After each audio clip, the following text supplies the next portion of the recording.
సాయంత్రం చూసి చాలా టెన్షన్ పడ్డాం. So morning I think the whole credit goes to Bhoomaiah, the ground staff, police అందరూ కలయికే ఇది. It's one of the great occasion. ఒక మంచి కార్యక్రమం కోసం మా చేపట్టిన ఈ కార్యక్రమానికి అందరూ టాప్ టు బాటం. రాత్రి 10 గ్రౌండ్లో ఉన్న దృష్టి పెట్టినప్పుడు మార్నింగ్ 5 o'clock మళ్ళీ వచ్చాను. అప్పటికే గ్రౌండ్లో వర్క్ చేస్తున్నారు. సూపర్ సోపర్స్ పెట్టుకుని, గన్నీ బ్యాగ్స్ పెట్టుకుని, స్పాంజ్ పెట్టుకుని, అవుట్ ఫీల్డ్ లో ఉన్న బెడ్ అంతా బురదంతా కూడా తీసి వాళ్ళు మ్యాచ్ కి రెడీ చేయడం నిజంగా hats off to the ground. So అలాగే ఈరోజు టీవీలో చూస్తున్న ప్రతి ప్రేక్షకుడికి ప్రపంచం మూలన అందరికీ మా ధన్యవాదాలు. Thank you very much. Pani విరామ సమయం ముగిసింది. పానీ విరామ సమయం తర్వాత పోటీ మళ్ళీ ప్రారంభం కానున్నది. బౌలింగ్ చేయడానికి సిద్ధపడుతున్నారు వెంకీ వారియర్స్, బ్యాటింగ్ చేయడానికి సిద్ధపడుతున్నారు తరుణ్. మళ్ళీ మరొకసారి బౌలింగ్ రావడం జరిగింది. ఆయన మొదటి ఓవర్ మెయిన్ గా బౌల్ చేశారు. రెండో ఓవర్లో ఒక వికెట్ తీసుకోవడం జరిగింది. ప్రస్తుతం తరుణ్ బౌలింగ్ చేయడానికి సిద్ధపడుతుండగా కామెంటరీని వెంకటేష్ కొనసాగిస్తారు. Thank you Srinivas. తరుణ్ మొదటి ఓవర్ చాలా చక్కటి జరిగింది. ప్రస్తుతం తరుణ్ని ఫేస్ చేయడానికి శశాంక్ సిద్ధంగా ఉన్నారు. విరామం తర్వాత మ్యాచ్ మళ్ళీ ప్రారంభం అవుతుంది. 32 పరుగులు 5 వికెట్ల నష్టానికి బాలయ్య లైన్స్ ఒక 18 పరుగుల పార్ట్నర్షిప్ జూనియర్ ఎన్టీఆర్ తర్వాత శశాంక్ మధ్య మనం చూసాం. ఇంతవరకు ఈ ఇన్నింగ్స్లో బెస్ట్ పార్ట్నర్షిప్ అది. చాలా చక్కటి బ్యాటింగ్ చేస్తున్నారు ఇద్దరు. ఒక రికవరీ మనం ఇక్కడ చూస్తున్నాం. తరుణ్ వేసిన మొదటి డిఫెన్సివ్గా పుష్ చేసి అక్కడ డీప్ కవర్స్లో డీప్గా ఉన్న ఫీల్డర్ వచ్చి ఫీల్డ్ చేసే లోపల ఒక సింగిల్ సాధించాడు శశాంక్. చక్కటి బ్యాటింగ్ ప్రదర్శిస్తున్నాడు. ఎలాంటి రిస్క్ తీసుకోకుండా అతను చక్కటి బ్యాటింగ్ చేస్తున్నాడు. ఒక బౌండరీ కూడా అతను సాధించడం జరిగింది. ఈ ఇన్నింగ్స్లో ఇంతవరకు ఒకే ఒక బౌండరీ వచ్చింది. అది శశాంక్ బ్యాట్ నుంచి వచ్చింది. తరుణ్ వేసిన తర్వాత అది బౌండరీకి వెళ్ళింది. థర్డ్ మ్యాన్ బౌండరీ తీసుకొని జూనియర్ ఎన్టీఆర్కి మొదటి బౌండరీ లభించింది. ప్రేక్షకులు దాన్ని ఎంతో ఆనందించారు. అది ఎక్స్ప్రెస్కి వెళ్ళినా కూడా మొదటిగా ఒక బౌండరీ లభించడంతో బాలయ్య లైన్స్ బ్రాండ్ అంబాసిడర్స్ అందరూ కూడా డ్యాన్స్ చేయడం కూడా మనం చూస్తున్నాము. మొత్తం మీద చాలా ఎక్కువ ఉంది. ఈ సందర్భంలో ఈ బౌండరీ స్విచ్ ద్వారా వచ్చిన స్లిప్ కీపర్కి మధ్యలో వెళ్ళింది. బట్ స్టిల్ అది effective boundary, not effective. So Tarun మరొకసారి బౌలింగ్ చేయడానికి సిద్ధమవుతున్నారు. ఈ ఓవర్లో ఇప్పటికే మొదటి 2 బంతులు 5 పరుగులు వచ్చాయి. ఈసారి బంతిని షార్ట్ మిడ్ వికెట్ దిశగా ఆడి మరొక సింగిల్ జూనియర్ ఎన్టీఆర్ సాధించారు. చక్కటి బ్యాటింగ్ ప్రదర్శిస్తున్నారు.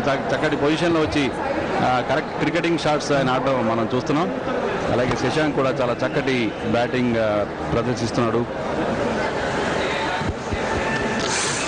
ఈసారి మంచి బంతి అది దాన్ని కీపర్కి వెళ్ళింది.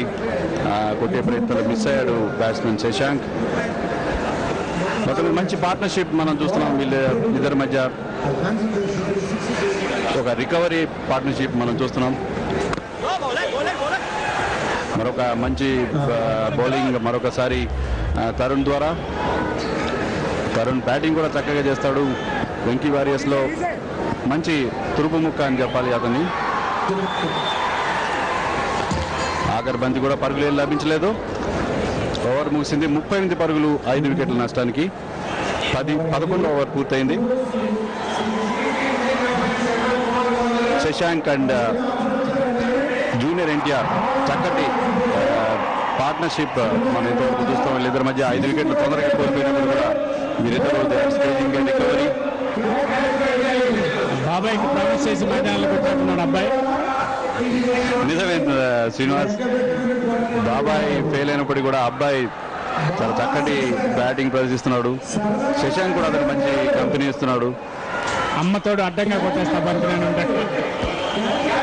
మనం మైదానంలో బయట ఉన్న ఎక్స్ట్రా ప్లేయర్స్ అందరూ ఈ పోటీని ఎంతో బాగా ఉత్సాహంగా తిలకిస్తున్నారు. ప్రస్తుతం జూనియర్ ఎన్టీఆర్ మీ టీవీ స్క్రీన్స్ మీద ఉన్నారు. శివాజీ మొదటిసారి బౌలింగ్ చేయడానికి ఈ పోటీలో సిద్ధపడుతున్నారు. చాలా చక్కటి ఫీల్డింగ్ ఇప్పటివరకు శివాజీ ప్రదర్శించి 2-3 బౌండరీలు డైవ్ చేసి ఆపడం మైదానంలో మనం చూసాం. మిడ్ వికెట్ రీజియన్లో, స్క్వేర్ లెగ్ రీజియన్లో మంచి ఫీల్డింగ్ ప్రదర్శన చూపించిన శివాజీ మొట్టమొదటిసారి బౌలింగ్ చేయడానికి సిద్ధపడుతున్నారు. పానీ విరామ సమయం తర్వాత జట్టు నాయకుడు వెంకటేష్ తిరిగి మైదానంలోకి రావడం జరిగింది. ఇంతవరకు ఆయన 5 ఓవర్ల తర్వాత మైదానం బయటకు వెళ్ళి మళ్ళీ 10 ఓవర్ తర్వాత మైదానంలోకి వచ్చారు వెంకటేష్. ఫీల్డ్ సెట్ చేస్తున్నారు జూనియర్ ఎన్టీఆర్కి. జూనియర్ ఎన్టీఆర్ ఇంకా శశాంక్ ఇద్దరు కూడా 25 పరుగుల భాగస్వామికి పైగా 6వ వికెట్కి సాధించి ఇప్పటివరకు మంచి పార్ట్నర్షిప్తో జట్టు స్కోర్ ఒక పటిష్టవంతమైన దిశగా తీసుకెళ్లే ప్రయత్నంలో రికవరీ చేసే ప్రయత్నంలో వారు ఎంతో బాధ్యతాయుతంగా బ్యాటింగ్ చేయడం మనతో పాటు ఈ మైదానంలో ఉన్న వేలాది మంది ప్రేక్షకులు చూస్తున్నారు నేరుగా. అదేవిధంగా రాష్ట్రం నలుమూలల నుంచి ఇప్పటికే జెమినీ టీవీకి, తేజ టీవీకి న్యూస్ వస్తుంది. కోట్లాది మంది క్రీడాభిమానులైన మా ప్రేక్షకులందరూ కూడా వారి టీవీ సెట్ల ముందు కూర్చుని మొట్టమొదటిసారిగా ఇంత అత్యాధునిక సాంకేతిక పరిజ్ఞానంతో 24 కెమెరాల సహాయంతో సహాయంతో నిర్వహిస్తున్న ఒక అంతర్జాతీయ స్థాయిలో నిర్వహిస్తున్న ఎంత ఉత్సాహంగా ఉద్రేకంగా మా హీరో గెలుస్తాడా అని బెట్లు కట్టుకుని మరీ చూస్తున్నారు. బెట్టింగ్ కూడా జోరుగా కొనసాగుతోంది అని వార్తలు వస్తున్నాయి. ప్రస్తుతం శివాజీ మీ టీవీ స్క్రీన్స్ మీద మమ్మల్ని వదిలి మా వైపు పరిగెట్టుకుంటూ వస్తూ ఇంగ్లాండ్ వైపు నుంచి అంపైర్ దాటి వేసి బంతిని ఆయన పనిచేయడం జరిగింది. చేశారు. 4 రన్లు లభించే అవకాశం ఉంది. 4 రన్లు లభించే బ్యాట్స్మెన్ జూనియర్ ఎన్టీఆర్కి చాలా శక్తివంతమైన షాట్ అది. ఎవడు కొడితే బంతి గింగిరాత్రి బౌండరీ లైన్ దాటుతుందో అతనే జూనియర్ ఎన్టీఆర్ అనే విధంగా కొట్టాడు షాట్. మరి అక్కడున్న ఫీల్డర్స్ ఇద్దరు కూడా బంతి వారికంటే వేగంగా మీరు మరోసారి రీప్లేలో చూడొచ్చు. ఇద్దరు ప్లేయర్స్కి కూడా ఈ రీప్లేలో మనం చూడొచ్చు బౌండరీని.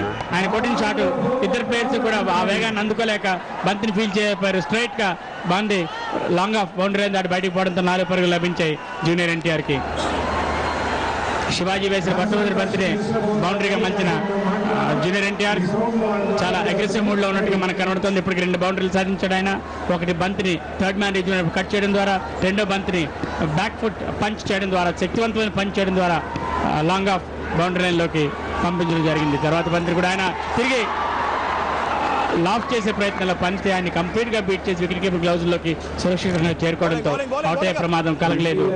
జూనియర్ ఎన్టీఆర్కి బంతి ఎక్కడా కూడా ఆయనకి టచ్ అవ్వకుండా వికెట్ కీపర్ దగ్గరికి వెళ్ళడంతో అవుట్ అయ్యే ప్రమాదం తప్పించుకుని మళ్ళీ ఈ రీప్లేలో మనం చూడొచ్చు ఎలా బంతి ఆయన బీట్ చేసిందో. ఇది వైల్డ్ స్వైప్ అని మనం చెప్పొచ్చు. బ్లైండ్ షాట్ అది. బంతి అవుట్ సైడ్ ఆఫ్ చేసి పడితే ఆయన బంతిని మిడ్ వికెట్లో కొట్టే ప్రయత్నం చేశారు. మరొకసారి శివాజీ సిటీ ఎండ్ వైపు నుంచి ఎంపైర్ సురేష్ బాబును దాటి రైట్ ఆర్మ్ ఓవర్ ది స్టిక్స్గా చాలా చిన్న రన్అప్తో మా వైపు, మా కామెంటరీ బాక్స్ వైపు పరిగెట్టుకుంటూ వచ్చే ప్రయత్నంలో ఉన్నారు. మంచి ఫీల్డ్ సెట్ చేశారు. చాలా డిఫెన్సివ్ ఫీల్డ్ అది. తర్వాత ఆయన కట్ చేశారు. థర్డ్ మ్యాన్ రీజన్ వైపు చాలా సులువుగా ఒక పరుగు లభించింది జూనియర్ ఎన్టీఆర్కి. ఈ పరుగుతో junior NTR non striking end వైపు వెళ్ళడం జరిగింది. జూనియర్ ఎన్టీఆర్ వ్యక్తిగత పరుగుల సంఖ్య డబుల్ ఫిగర్ దాటి వెళ్ళింది. 14 పరుగులతో 2 బౌండరీల సాయంతో 14 పరుగులతో జూనియర్ ఎన్టీఆర్ నాన్ స్ట్రైకింగ్ ఎండ్లను, స్ట్రైకింగ్ ఎండ్లో శశాంక్ 1 బౌండరీ సాయంతో బ్యాటింగ్ కొనసాగిస్తున్నారు. చాలా బాధ్యతాయుతంగా దాదాపు 30-35 పరుగుల భాగస్వామ్యంతో 6వ వికెట్కి ఈ ఇద్దరు కూడా బాలయ్య లయన్స్కి జరిగిన గాయాన్ని మాంచి తిరిగి ట్రాక్లోకి తీసుకురావడంలో సఫలీకృతులయ్యారని మనం చెప్పుకోవచ్చు. ఎందుకంటే ఈ మ్యాచ్ స్టార్ట్ అయ్యి గంట పైగా జరగడంతో ఇక్కడున్న సూర్యరశ్మితో పిచ్ మీద ఉన్న తేమ కొద్దిగా ఎండిపోయి పిచ్ గట్టి పడడంతో ఇప్పుడిప్పుడే బంతి మీదకి బ్యాట్ మీదకి బంతి వేస్తుంది. క్లీన్ బౌల్ గా అవుట్ అయ్యారు శశాంక్. చాలా చక్కటి బౌల్ చేశారు శివాజీ. ఆ బంతిని ఆడే ప్రయత్నంలో మనం మరొకసారి చూడొచ్చు ఎలా బౌల్డ్ అయ్యారో. శశాంక్ చాలా నిరాశగా కనబడుతున్నారు. అవుట్ అయిన శశాంక్ ముందుకెళ్లి బంతిని కొట్టే ప్రయత్నంలో బంతి ఆయన కంప్లీట్గా బీట్ చేసి బ్యాట్కి ప్యాట్కి మధ్యలో ఖాళీ స్థలంలోంచి బౌల్డ్ అవడం జరిగింది శశాంక్. ఇప్పుడే మనం చెప్పుకుంటున్నాం డ్యామేజ్ నుంచి ప్యాచ్ వర్క్ చేస్తున్నారు ఇద్దరు కూడా. 6వ వికెట్ కోల్పోయింది. ప్రస్తుతం తర్వాత బ్యాట్స్మెన్ వచ్చేలాగా మనం మైదానంలో మరొక ఇంటర్వ్యూ చూద్దాం.